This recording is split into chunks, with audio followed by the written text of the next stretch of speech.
Okey, baik. Assalamualaikum dan selamat pagi. Apa khabar semua? Moga-moga sentiasa sihat dan sentiasa dah makan belum pagi ni? Moga-moga dapatlah makan atau minum-minum sikit kalau kering kering tekak tu. Okey, untuk hari ini kita lihatlah apa yang saya share pada skrin ni. Iaitu semalam kita telah melihat gambar Rajah Pendawaian. Okey, ini adalah dia punya format dia.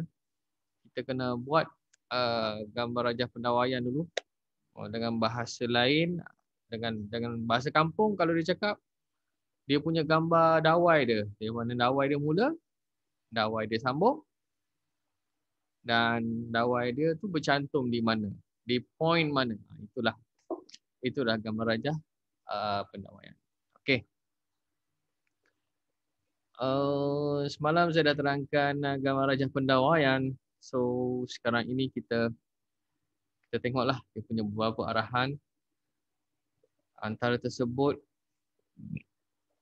kalau kita buat satu projek tu, kita kena melihat gambar rajah pemasangan pendawaian tersembunyi. Terutama sekali pada soket alih keluar 13 ampere yang dikatakan didawai secara gelang. So pendawaian ni kita boleh menggunakan pembuluh PVK atau PVC. Boleh klip terus pada dinding. So, yang pertama kita lihat lita mestilah mengandungi semua perkara diperlukan.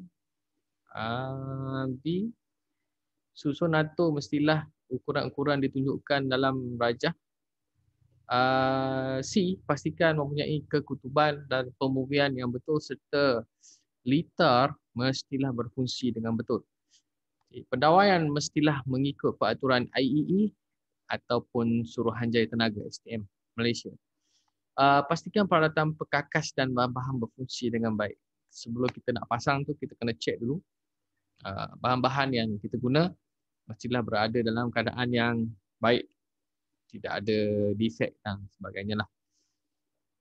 Okey, sebenarnya ini adalah kertas yang kita akan buat latihan amali, tapi pada musim PKPB, PKPB ni saya akan terang secara maya dululah melalui rakaman video ni secara online. Kita akan buat amali selepas PKPB nanti, insya-Allah. Jika diberi kesempatan, kita doakan moga-moga COVID-19 ini reda, insya-Allah. So kita tengok dulu sepintas lalu alatan kelengkapan dan bahan. Jadual 1 di bawah menunjukkan alat kelengkapan bahan yang alatan atau peralatan yang digunakan untuk pendawaian tersembunyi. So ini adalah merupakan bilangan ataupun item-item alat yang digunakan untuk pendawaian tersembunyi menggunakan pembuluh PVK. Jadi terlihat di sini ialah saya besarkan sikit. Alright. Okey, bilangan 1 kita ada mesin penukul elektrik. Ini untuk seorang satulah, maknanya kalau kita nak buat kerja tu mesti ada. Paling kurang 1. Kalau dua orang buat kerja lagi cepat. Okey, biasanya 1 lah. Mesin penukul elektrik, mesin pecahan elektrik. Saya terus sebutlah bilangannya banyak ni sampai 3 item. Ada sudik bata, kekemasan bata. Okey, semalam kita dah tengok tukul besi, pahat, pita pengukur kelulih. Pita pengukur ni sangat penting sebab kerja-kerja kemahiran ni banyak melibatkan ketepatan ukuran. Perata logam, hok kayu, sekup hujung tajam. Okey.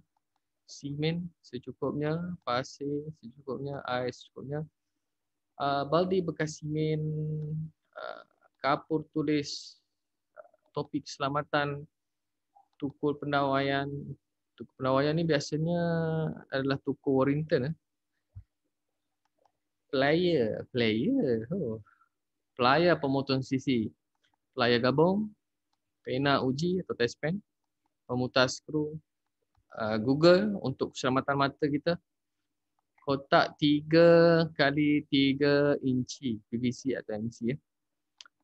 Timah. Paku payung. Kabel 2.5 mm. Kabel 25 mm hitam dan hijau. Okay, bila sebut kabel 25 ni, dalam fikiran kita mesti kita terus gambarkan, wow, ini adalah litar kuasa. Okay. Maknanya kabel 2.5 mm adalah litar kuasa. Terus je. Dalam otak kita, bayangkan terus litar kuasa. Kalau dia automatically 2.5 mm lah. Okay, 10 meter yang hitam banyak. Hijau kita ada 5 meter. Okay, soket alur keluar 13 ampere. Biasalah, ikut pada gambar rajah tu ada 3. Kotak unit pengguna, ada 1 je. Multimeter 1. Penguji rentangan perdebatan, kita ada 1. Pembuluh PVK kita ada 1 batang. Kotak T boleh periksa, kita ada 1. Sesiku L boleh periksa, kita ada 2. Okey, apa maksud boleh periksa ni? Kotak T atau sesiku L, bila ada boleh periksa ni, maknanya di dalam tu dia ada benda yang kita boleh buka. Kita boleh tengok dalam dia warna, macam mana wire tu masuk. Biasa bahagian-bahagian yang ada corner, ada lengkungan, ada tempat yang boleh buka, kita tengok. Boleh tarik wire tu masuk. Okey, boleh faham ya? Okey, seterusnya kita terus kepada langkah kerja dan butiran kerja. Okey, baik. Antara soalan-soalan favorite yang boleh mendapatkan markah yang banyak semasa peperiksaan dan sebagainya adalah kita menceritakan tentang langkah kerja. Bila kita faham sesuatu kerja tersebut, kita boleh huraikan dan kita tahu step by step di mana mula dan di mana yang akhir. So, kita tengok satu persatu langkah kerja, butiran kerja. Okey, yang pertama, lihat langkah kerja. Sediakan peralatan, perkakas dan bahan kerja. Apa maksud dia di sini? Ceritanya ialah kita menyediakan peralatan, perkakasan yang diperlukan dalam lembaran projek kita. Apa yang disenaraikan dalam surat 4 kertas kerja ni. Okey. Cerita yang kedua, pastikan semua dalam keadaan baik. Kita check mana kita ambil barang dekat store dan sebagainya. Mana kita pilih peralatan tangan dan sebagainya. Kita mesti pilih yang paling baik keadaan dia. Kalau ada rosak tu, pilih yang lebih elok. Yang rosak tu tinggal, asingkan. Okey, yang cerita yang ketiga ialah rancang. Rancanglah kerja-kerja anda terlebih dahulu demi menjamin keselamatan. Okey. Benda ni nampak simple bila sebut rancang ni. Tapi ialah kadang-kadang kita manusia, kita lupa bahawa bila kita merancang, kita akan nampak flow kerja kita lebih teratur sebenarnya. Itu cerita dia. Alright. So, nombor 2. Nombor 2 kita tengok pada ukur, tanda dan pahat konkrit atau dinding bata. Yang pertama kita ukur dulu. Lepas kita ukur, kita tanda. Ini kerja yang kedua. Lepas kita tanda, kita pahat pada bahagian konkrit dinding yang kita nak. Okey. Langkah kerja yang kedua. So, apa cerita dalam langkah kerja yang kedua ni? Okey, baik. Kita lihat satu persatu. A. Okay, dengan berpandukan arahan gambar rajah muka surat, kita buat kerja mesti ada gambar rajah. Kita ada melihat projek kita. Okey. Pertama kita ukur pada dinding konkrit. Ini cerita panjang ni. Ukur dinding konkrit menggunakan apa? Bila ukur ni mesti ada pembaris. So, pembaris keruli ataupun pita pengukur. pada konkrit mengikut ukuran yang diberikan. Make sure kita tanda tu mengikut ukuran yang telah ditetapkan. Jangan suka-suka tanda. Okey, cerita yang kedua kat sini. Tandakan konkrit menggunakan kapur dan pastikan semua ukuran mengikut gambar rajah. Pada konkrit tu, kita kenalah tanda. Tak ada kapur dengan pensel. Tak ada pensel, carilah apa-apa yang boleh kita tandakan sesuatu dan dia ada kesan dekat situ, kita boleh nampak. Tapi nasihat saya ialah tandalah menggunakan benda yang kita senang nampak. Okey, senang nampak. Cerita ketiga kat sini, pastikan kedudukan alat tambah pada tempat yang betul. Alright, alat tambah ni apa? Aksesoris lah. Aksesoris yang kita nak pasang selepas kita masuk wire. Mesti berada di tempat yang betul. Cerita keempat dekat sini, mulakan kerja membelah dinding untuk laluan kabel dengan menggunakan mesin pencana elektrik, menggunakan mesin pendukung elektrik untuk membina alur bagi laluan kabel. Okey. Atau yang kelima cerita dia, kita mulakan kerja memahat menggunakan tungku besi, kita pahat dulu, kita ketuk-ketuk pada layout tu yang kita dah tanda tu, lepas tu kita tanda. Tanda dah kita pahat, kita belah, kita pahat, kita tanda. Boleh juga kita guna mesin selepas tu. Nak guna mesin tu pun boleh.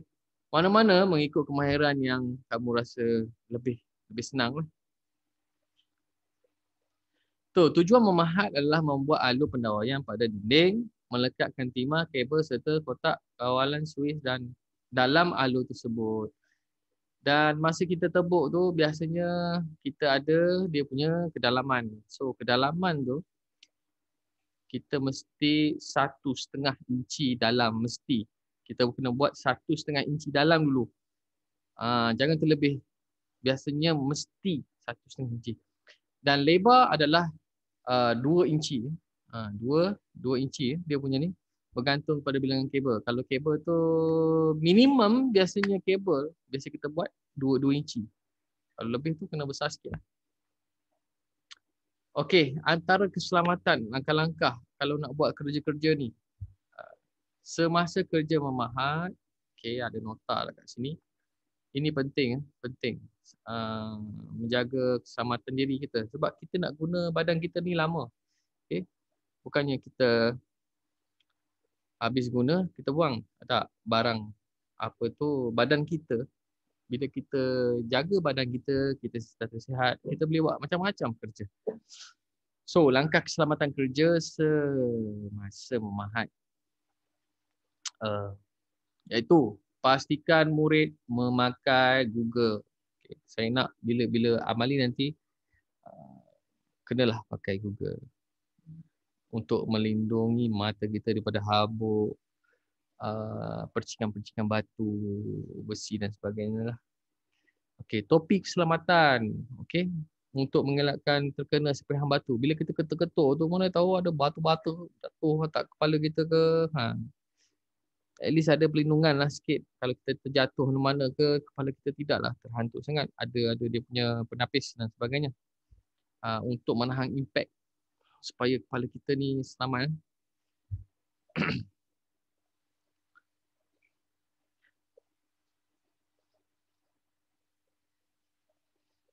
Okey.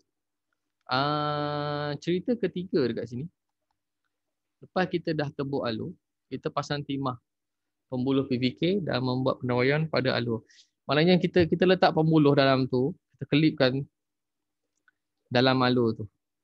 Okey, ceritanya adalah yang pertama, potong dan lekatkan timah alur pendawaian, masukkan kabel berdasarkan gambar rajah. Okey. Lipat timah pada kabel atau pasangkan pembuluh PVK atau pada alur pendawaian. Okey, dia cerita, jangan keliru kat sini ya, memasang timah pembuluh. Dia ada 2 cerita dalam ni.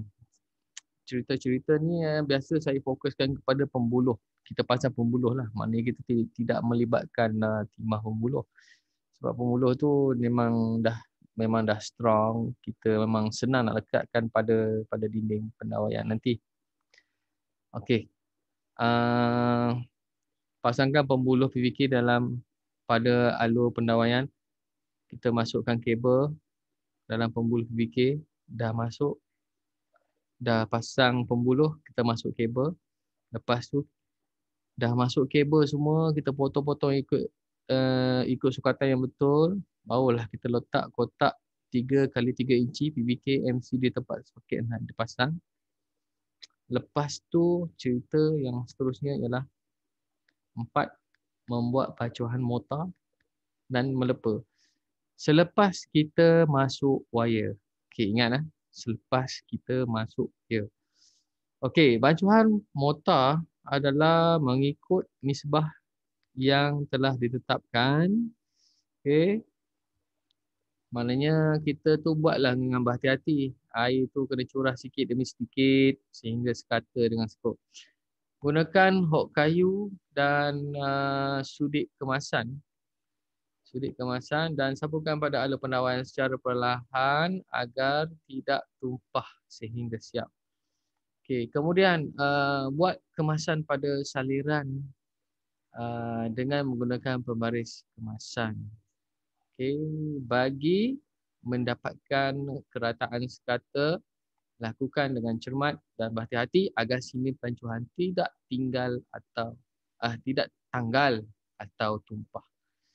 Okey, yang kelima, buat pemasangan peralatan aksesori. Kita dah siap melepa, bila dah keras sikit, kita tinggal dia sehari ataupun 24 jam, maknanya tempat tu simen lepaan tu dah mengeras, dah strong. Kita bawa pasang aksesori. Sebelum memasang peralatan aksesori, pada tempatnya, pastikan simen dilepa telah pun kering. Itu nombor 1. Kalau tak kering, jangan buat. Nanti kan 2-3 kali kerja nak melepa saja. Okey, yang B pula kita tengok kat sini. Pendawaian litar 3 soket. Bukan solid 3 soket alur keluar 13 ampere dalam litar gelang. Okey, bila sebut litar gelang, dia ada teknik-teknik dia lah. Maknanya wire harus masuk dan wire masuk berapa, wire akhirnya berapa. Okey, nombor 6. Buat penyambungan pada perkakas aksesori sambungan punca LNE pada soket alur keluar dengan kotak push agihan dengan betul. Sambung macam biasa. Nombor 7. Pemasangan dengan litar mati dan litar hidup. Okey, pemasangan litar mati dan litar hidup iaitu selepas kita dah buat penyambungan kan, nampak dah cantik dah. Tunggu kita nak test dia, nak uji dia sama ada berfungsi dengan baik atau tidak. Jadi buat pengujian litar mati dulu, lepas tu baru menggunakan litar hidup. Antara ujian-ujian yang kita selalu kita buat ialah yang pertama, satu roman kat sini, litar keturusan litar gelang. Ujian keturusan litar gelang. Yang kedua, ujian rintangan penebatan. Yang ketiga, ujian kekutuban. Keempat, ujian rintangan pembumian. Dan ujian galangan pembumian ataupun galangan bumi lah. Okey, untuk nota ni kita rujuk kepada orang yang kompeten.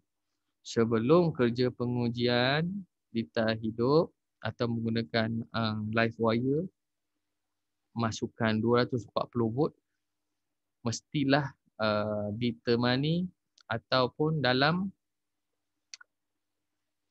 pemantauan guru-guru atau pegawai yang kompeten untuk mengelakkan sebarang kemalangan. Okey, baik.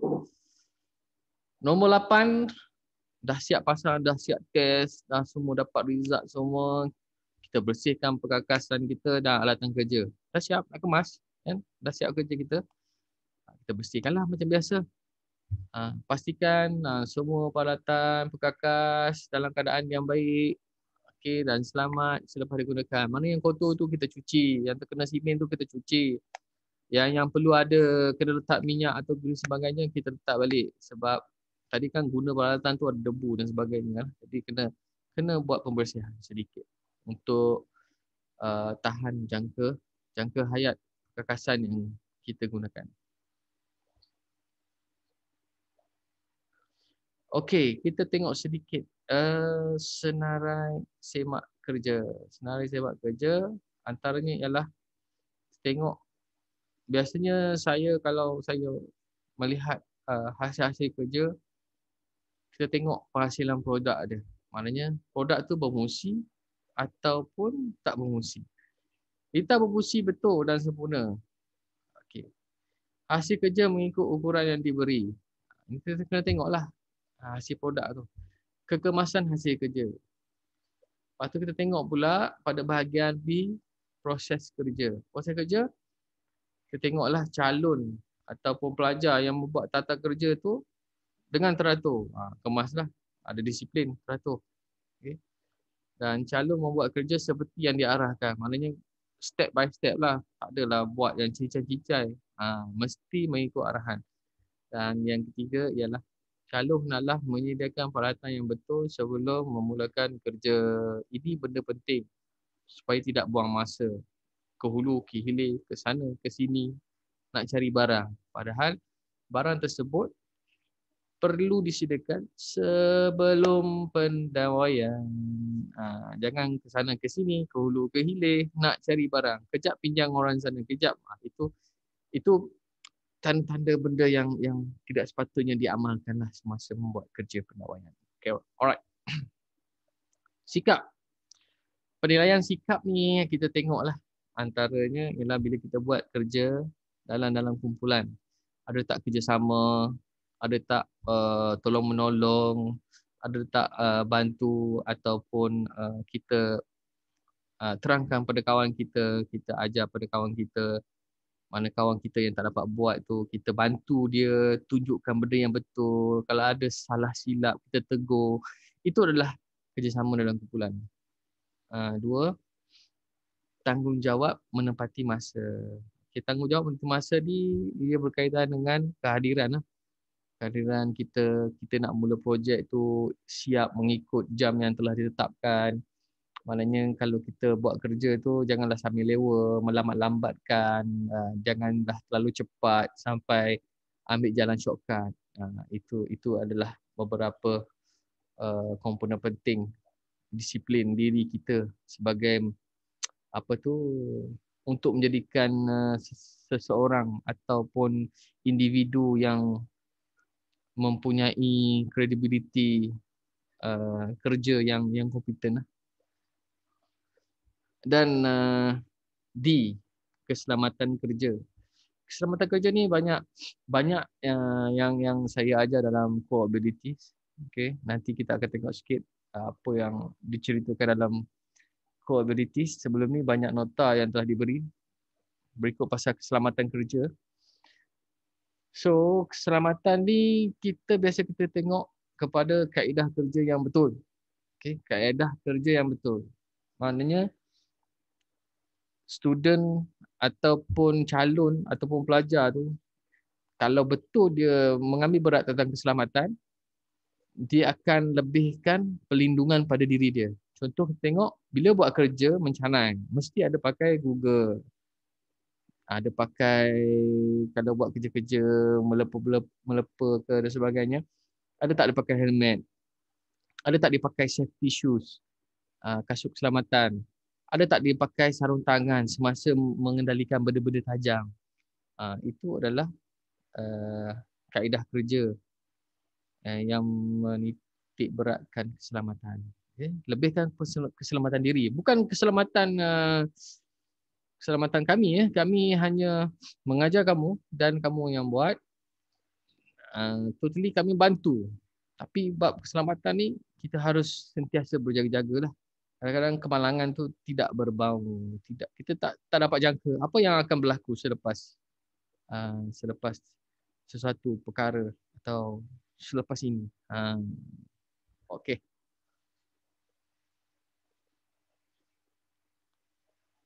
Alright. saya rasa sekadar situ saja untuk hari ini.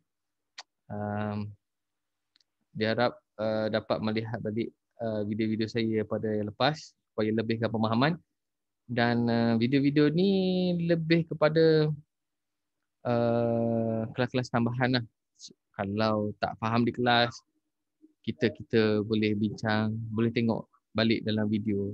InsyaAllah kalau tak ada apa-apa halangan, kita boleh jumpa pada kelas-kelas lain pada minggu hadapan insyaAllah. So jadi kalau ada sebarang pertanyaan, boleh ajukan terus kepada saya soalan, ataupun pada guru-guru yang kompeten.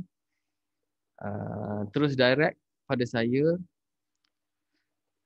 Satu yang saya ingin pesan di sini ialah bila kita belajar, kita perlu singkirkan perasaan malu kita. Kerana apa? Ilmu tu kalau kita nak dapat, kita kena ke depan. Ke depan. Kalau kita tanya kawan kita, kemungkinan kawan kita ni tak berapa tepat dia punya perkataan dia dan sebagainya. Jadi tak berapa nak faham. Jadi terus direct pada guru, senang. Guru ni senang. Kalau saya akan bagi yang betul. Tak ada selindung-selindung. Okay, you buat ni, and then you berjaya. Itu yang saya nak terangkan. Takut ada apa tu, miss point kat situ. Jadi macam itulah. So sudah pukul, kita dah menghampiri waktu. Jadi saya ingin mengucapkan selamatlah kepada semua, sentiasa menjaga kesihatan, amalkan norma-norma baru, dan juga amalkan apa yang telah ditetapkan oleh MKN dan sebagainya untuk kita bantras COVID-19 ini. Sentiasa membasuh tangan, memakai pelitup muka semasa berada di tempat awam, dan juga melakukan penjarakan sosial.